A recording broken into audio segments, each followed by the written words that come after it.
अगला क्वेश्चन हमारे पास में a hollow metal sphere of radius R is uniformly charged the electric field due to sphere at the distance R from the centre. देखिए question में अपने को क्या दे रखा है कि एक होलो मेटल स्फेयर है हमारे पास में ये, जिसका सेंटर मान लेते हैं यहाँ पे है, ठीक है, इसको हम नाम दो ओ देते हैं, इसका रेडियस हमारे पास में मान लेते हैं कैपिटल आर है।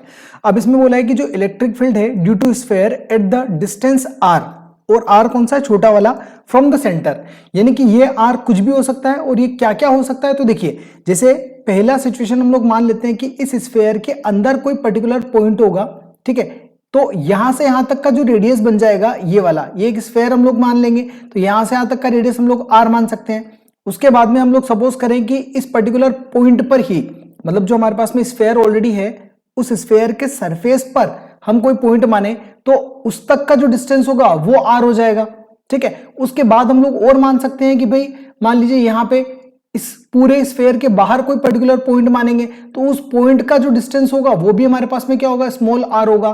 तो ये जो स्मॉल आर है ये कहीं पर भी हो सकता है, ठीक है। तो इसकी अलग अलग हम लोग सिचुएशन लेंगे। जैसे पहली सिचुएशन हम लोग अगर देखें तो जब आर जो है वो अगर छोटा है कैपिटल आर से, कैपिटल आर का मतलब क्या होगा कि हमारे पास में जो हमारा आर है वो कहां पर है, अंदर है इस स्फेयर के, ठीक है। तो उस केस में हमारे पास में इलेक्ट्रिक फील्ड होगा वो कितना होगा, वो होता है जीरो।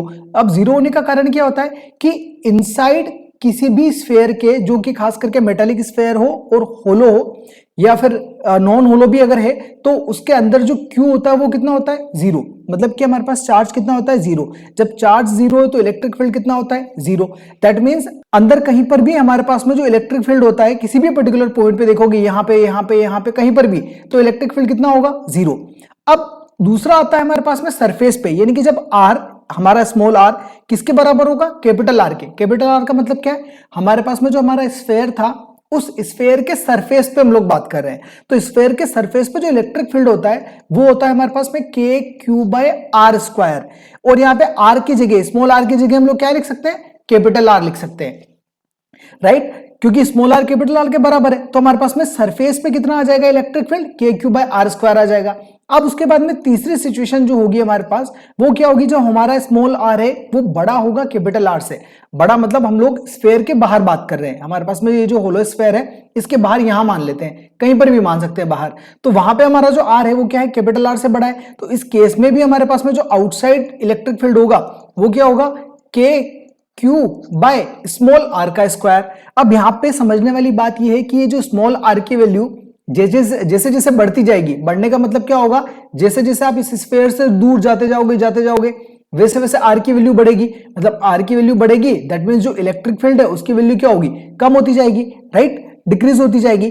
तो इसका मतलब यह है कि जब हम लोग इनसाइड द सरफेस बात करते हैं तो इनसाइड द सरफेस हमारे पास में जीरो होती है, सरफेस पे हमारे पास में एक पर्टिकुलर अमाउंट में होती है जो कि मैक्सिमम होती है, उसके बाद में सरफेस के बाहर हमारे पास में जो वैल्यू होती है इलेक्ट्रिक फील्ड की वो डाउन होती जाती है, कम होती जाती है। तो उसके हिसाब से अगर हम लोग हमारे ऑप्शंस को मैच करें तो देखिए पहला ऑप्शन इन्होंने बोला है जीरो एज आर इंक्रीजेज, जैसे जैसे आर बढ़ेगा वैसे वैसे जो वैल्यू होगी जीरो होगी, डेफिनेटली ये वाला स्टेटमेंट करेक्ट है।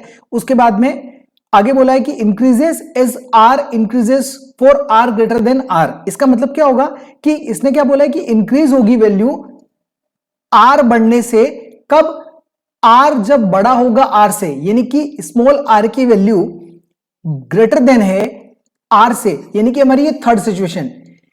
इस थर्ड सिचुएशन की बात करिए तो क्या थर्ड सिचुएशन में आर की वैल्यू बढ़ने से हमारे पास में इलेक्ट्रिक फील्ड की वैल्यू बढ़ रही है क्या। अभी हम लोगों ने क्या देखा था, अभी मैंने आपको बताया था कि आर की वैल्यू बढ़ेगी तो इलेक्ट्रिक फील्ड की वैल्यू कम होगी, लेकिन यहां पे इन्होंने क्या बोला कि इंक्रीज हो रही है। अगर आर इंक्रीज होता है तो ये वैल्यू इंक्रीज हो रही है, तो इसका मतलब ये स्टेटमेंट गलत है, ठीक है। डिक्रीजेस एज आर इंक्रीजेस, ये तो ऑब्वियसली गलत है, क्योंकि अपन ने क्या समझा है अभी यहां पे कि अंदर जो होती है हमारे पास में कितनी होती है, जीरो होती है। तो अंदर की तो बात हम लोग डिक्रीज वाली कर ही नहीं सकते।